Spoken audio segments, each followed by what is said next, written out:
Welcome to the Man Cave. Today we're going to do an unboxing and a review. One of the things about Gen Con this year, we opened a lot of the boxes before we got home because we were playing the games at my brother's house, and then we've played a couple here.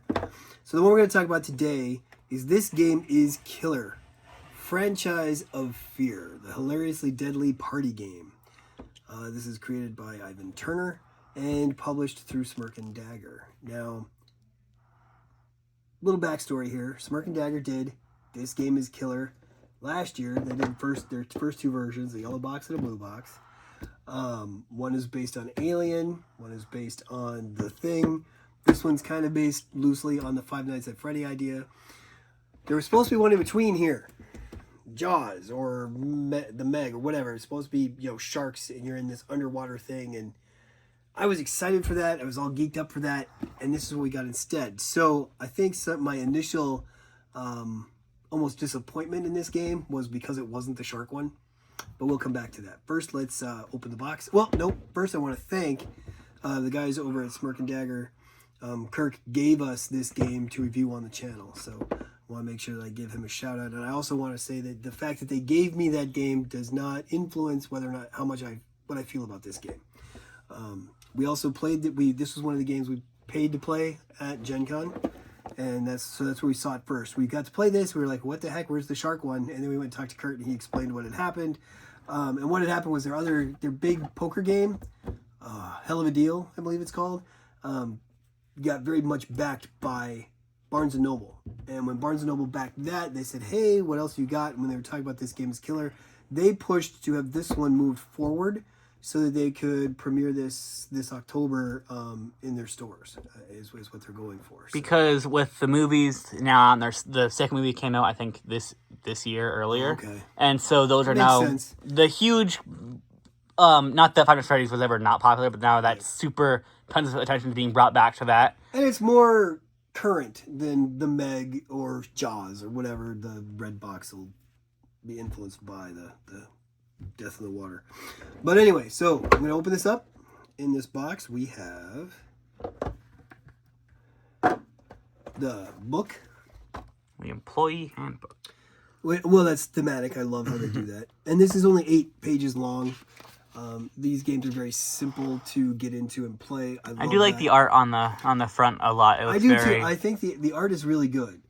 This might actually be, if it wasn't for the color, it might be the prettiest box.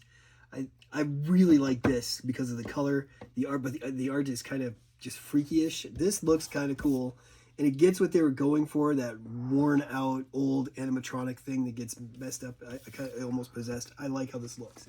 This one is almost too sparse. All right, so this game, by the way, 4 to 10 players, 14 and up, and it takes about 15 minutes. All right, so then we get our... I'm sorry, story-wise, where is this location? Okay, story-wise, let's see. A hilariously deadly party game about hiding from a possessed animatronic killer in the back house of a run-down restaurant. The object is simple: survive 4 rounds at any cost, manage the power, check the cameras, hope that Snapjaw isn't there. Death comes quickly in this game, and 15 minutes later, you are all jumping back in to play again. It's still got the 2 card mechanic, contents. This doesn't have a story, but this does. So I will read you the quick intro right here. We laughed about this place, about the warnings local teens shouted at us as we pulled up to the job site. The old Safari Burger, a rundown amusement restaurant that half of us remember from when we were kids. It's finally going to make a comeback. That is, if we can get it shipshape in time for the investors' meeting tomorrow. We had to schedule a big crew, double overtime, working through the night to get it done. At 2 a.m., the power died, locking us in. No one is laughing anymore. One of our guys is dead. I think it was one of those creepy animatronic characters. That is not Leo the Lion roaming the restaurant. It's what the kids warned us about. Snapjaw. Now all of us are hiding in the back rooms. It's pure evil. The doors are secure. The doors and security cameras are all sputtering on backup battery. I just hope we can hold out until dawn. So this game plays in 4 rounds. And so each of your actions this time takes power in order to pull to make the rounds go faster. You've got a little bit of a time element. So this is our thing that keeps track of the round This is going to keep track of the power. This will remind us that there's action in another room. This is the trap, and this locks the outer doors so the trap Snapjaw can't come in. And then, of course, we have the character symbols.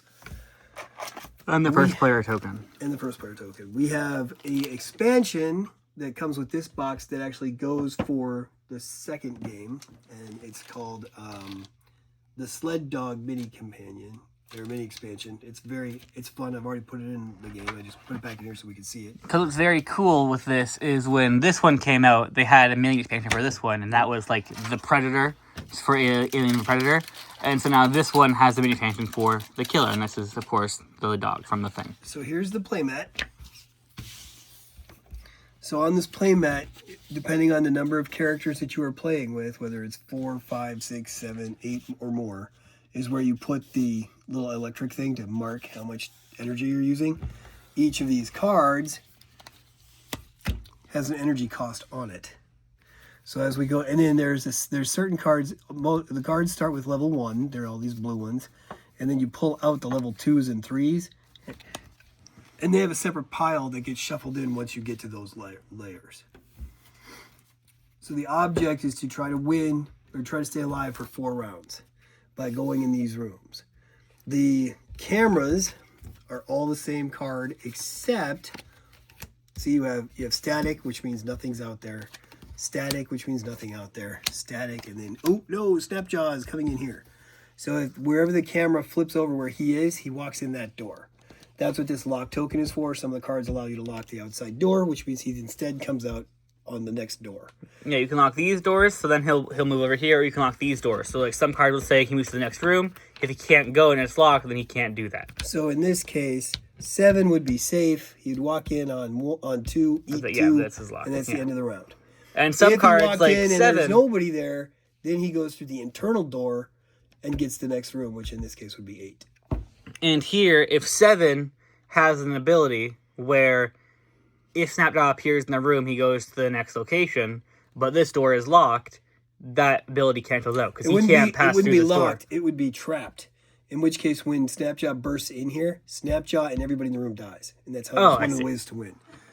The lock goes on the outside doors. The trap goes on the internal doors. I see. I thought the locks could go on any of them. No. That's okay. That is my mistake. So these cards are the same. They're the same type of mechanic that they came up with for the first 2 games.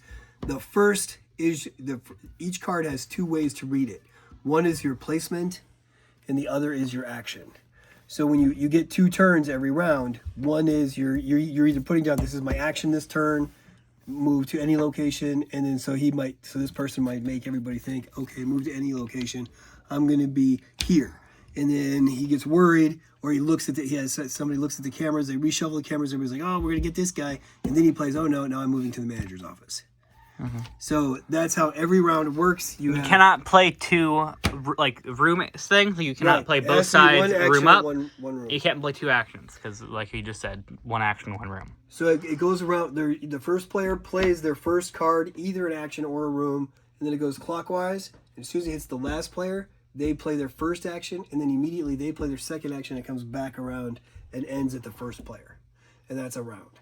And then on this game, you did move the round marker from the 1 to the 2 to the 3 and the 4. If you survive through round 4, you win.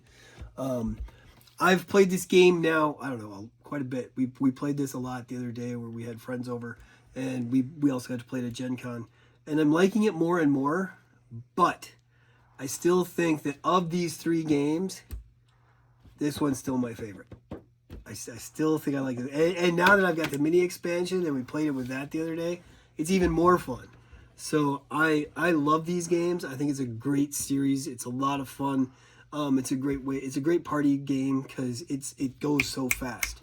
I mean, you can go through 5 or 6 rounds in, depending on it, once everybody knows the rules and how quick you're playing. In 30 minutes, you could play this game 6 or 7 times. It's a lot of fun. And it's fast paced. I know it says that you're supposed to get through round 4. But most of the time, we've got 1 person left by the end of round 2 or 3. I mean, we have very rarely played all through four rounds. So, but one of the things that I also like on the character cards, this is your character until he dies. And once he dies, you flip this over to show he's colorless now because he's dead. And there's a big old blood spot because he's dead. Well, and in this game, one of the cards, one of the actions you can take, I'm not sure if it's in the blue deck, the red deck, or the original deck, is to bring somebody else back. So even while you're sitting, even if you're the first person to die, you might not be done with the game because somebody might be bringing you back with, I think it's like a defibrillator or something. The other thing I like, look at this. Each one of these little blood stains is in a different place. So all the card art is still unique. And that's very cool. And I think that's got a scratch. That's got fingerprints.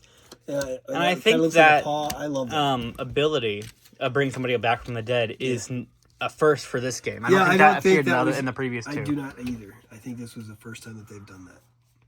For the higher up numbers of people, too, I can see where it would be a good thing because somebody might just be sitting there eating all the pretzels while the rest of you are playing games. But yeah, that is our unboxing and mini review for This Game is Killer. If you were to score it out of 10, what do you think you would give it? 7. I like it. It's just not my favorite. I think my favorite iteration of this so far is the blue box. And I am very excited for the upcoming red box. I'm really looking forward to it. Kurt was telling us that they're playing around with, because they're still doing playtesting and stuff. Well, some of the things they're trying to do is to figure out how to make the villain smart. So it's not just chance like it has been for these ones, but it's like it will actively be hunting certain aspects or certain people. So there are things that you can do to make it where it avoids you and possibly goes after someone else instead. Yeah. I like that idea. I think and that's where I think the second game is a little bit better than this one. Is inside that second game, there are things like, you're actively trying to make it so people are trapped in one place. It just seems like it's less luck, whereas this one seems very luck-filled. I mean, there is luck in all of them, but the random chance in this game seems a little higher than the random chance in the blue one. So. I think I agree with a lot of what you're saying. I agree fully with how you were saying about how you rank it. I think it's very fun. I don't think it's just not, like, for me personally. I have not played it since Gen Con. I just played it when we all played as a big giant group, which I think we had eight people. Yeah.